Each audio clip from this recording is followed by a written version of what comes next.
मैं मनोज कुमार आपका आज फिर से अभिनंदन स्वागत करता हूं। आज मैं आपको बीवीएन से संबंधित मासिक विवरण बनाना सिखाऊंगा, जिसके जिसके माध्यम से आप आसानी से जो है वार्षिक लेखा बना सकेंगे।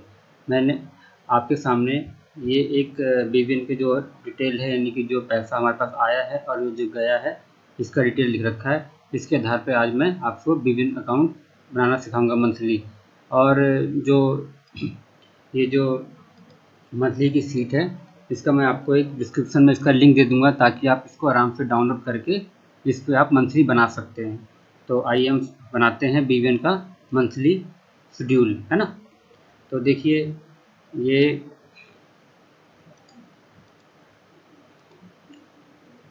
इस तरीके से फिट कर ली, और ये हमने देखे ओपनिंग बैलेंस डाला इसका 12,000, 5,000 रुपये इंटरेस्ट में, ठीक है। फिर 10,000 विद्यालय विकास निधि और 1,00,000 विद्यालय विकास निधि और कंप्यूटर फीस। इसकी एंट्री सर यहाँ नहीं करनी है, इसकी एंट्री आपको यहाँ करनी है ना।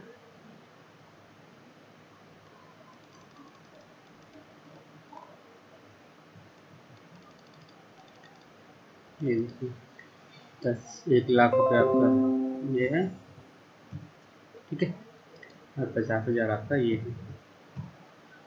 यहाँ लिख दीजिएगा तो ऑटोमेटिक आपका जो है फिगर वो यहाँ पे आ जाएगी, ठीक है। आप यहाँ पे लिख भी नहीं पाते हो कि ये मैंने ना प्रोटेक्टेड कर रखा है, ठीक है।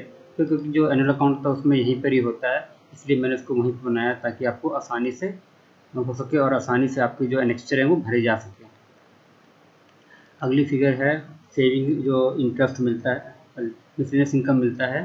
ये देखिए, ये है करीब 10,000 रुपये। फिर अगला है सेविंग, जो इंटरेस्ट मिलता है अपने को 5,000 रुपये, ठीक है। फिर अगला एक्सपोर्टिंग के लिए हमने एडवांस सेटल्ड हुआ है, ठीक है, उसको हमने यहाँ लिख दिया।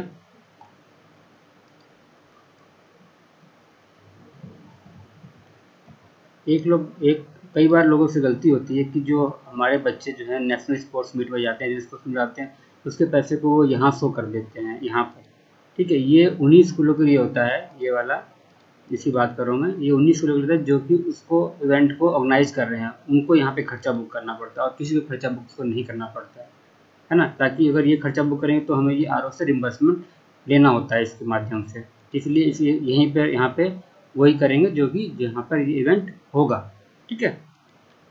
फिर अगला है 45,000 उन्होंने बच्चों के स्पोर्टिंग का एडवांस दिया है।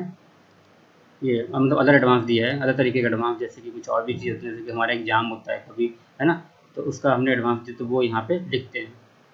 फिर अगला ईएमडी 55,000 का, है ना, 55,000 की ईएमडी हमारे पास आई। फिर टैक्स 500 रुपये का, जो हम आउटसोर्सिंग पे या जो भी सर्विस देती है उस पर हम टैक्स काटते हैं, टीडीएस जो 2% होता है। फिर अदर लाइबिलिटी, अब ऐसा पैसा जो कहीं से किसी चीज़ के लिए आया हुआ है, जैसे कि कोई एग्जाम के लिए, वो लिख दिया, ठीक है। इस प्रकार ये हमारी रिसीट तैयार हो गई। अब हम पेमेंट साइड तैयार करते हैं। इसमें 45,000 हमारी पार्ट टाइम की सैलरी है, 1,000 रुपये कंज्यूमेबल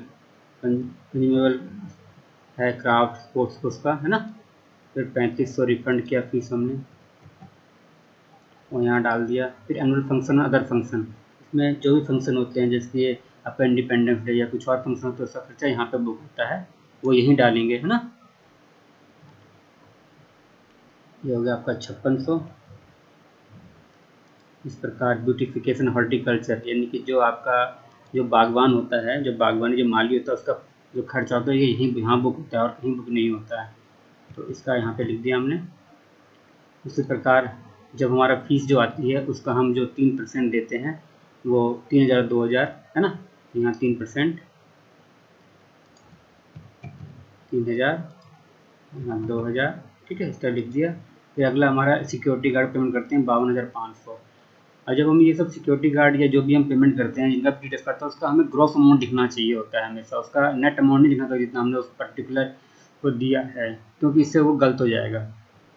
क्योंकि उसकी सही, क्योंकि जो विद्यालय है वो पूरा पूरा टैक्स के साथ पैसा खर्च करता है उनके ऊपर, तो इसलिए वो पूरा पूरा पैसा वहाँ पर लिखा जाता है। ठीक है, 52,500, इलेक्ट्रिसिटी पे 4,000, बिल्डिंग पे जो हमारा ये रिपेयर एंड मेंटेनेंस, बिल्डिंग के भी दो हैं, यानी कि जो रिपेयर एंड मेंटेनेंस जो करते रहते हैं हम, छोटे मोटे काम, बिजली उजली के सारे काम, वो सब यहाँ पर आता है। ठीक है, उसको यहाँ पे लिखा जाता है। हाउस कीपिंग, ये जो हमारे जो सफाई वाले होते हैं, उनके जो खर्चा होता है उसका यही बुक होता है, उसको यहाँ लिखना होता है।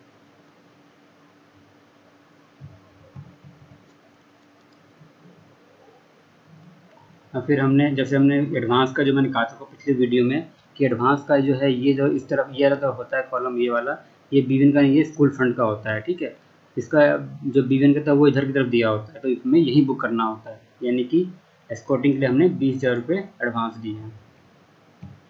ठीक है, फिर हमने रीजनल, उसमें रीजनल और नेशनल कुछ एडवांस तो दिया ही नहीं है, तो उसको एडवांस पेमेंट कोई नहीं किया है। तो अगला है 60,000 रुपये, यहाँ पे जो देना है। ठीक है,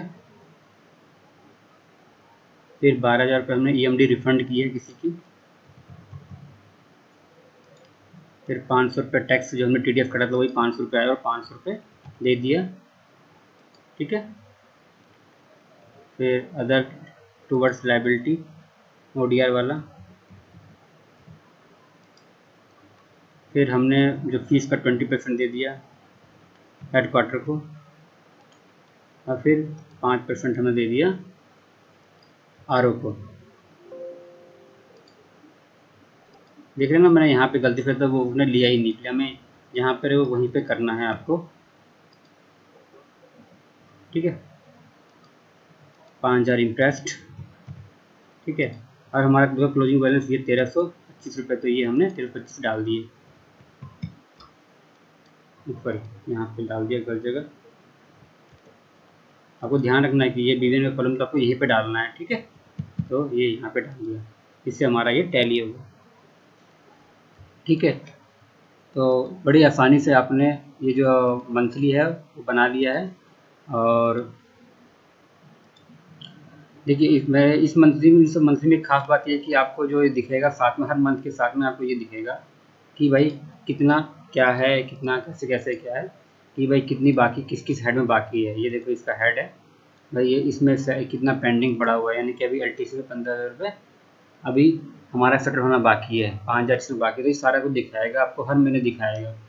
और इसी तरह ये जब साल साल में भी आपको ये दिखाएगा कितना पेंडिंग है, कितना क्या है, तो जिससे कि आपको भी पता लग सकेगा। जो आपका एनुअल अकाउंट जब बनता है, इसमें शेड्यूल 3 और शेड्यूल 8 होता है, जिसका एनुअल अकाउंट में मुख्यतः बहुत बड़ा महत्व है, उसमें आपके लिए सहायता मिलेगी। मैं आपसे एक बात और कहना चाहता हूँ कि आने वाले अगले वीडियो में आपको एनुअल अकाउंट का जो पिछला जो बैलेंस शीट होता है उसको मिला के दिखाऊँगा, और उसको मिलाने के बाद मैं फिर अगला वीडियो एनुअल अकाउंट को पूरा बना कर दिखाऊँगा करंट ईयर का। फिर इसके बाद मैं आपको नई नई वीडियो जिसमें हम बजट या फिर हम किस प्रकार टैक्स को आसानी से निकाल सकते हैं उसके बारे में दूँगा। तो आशा करता हूँ कि आपको मेरा वीडियो अच्छा लगा होगा। धन्यवाद।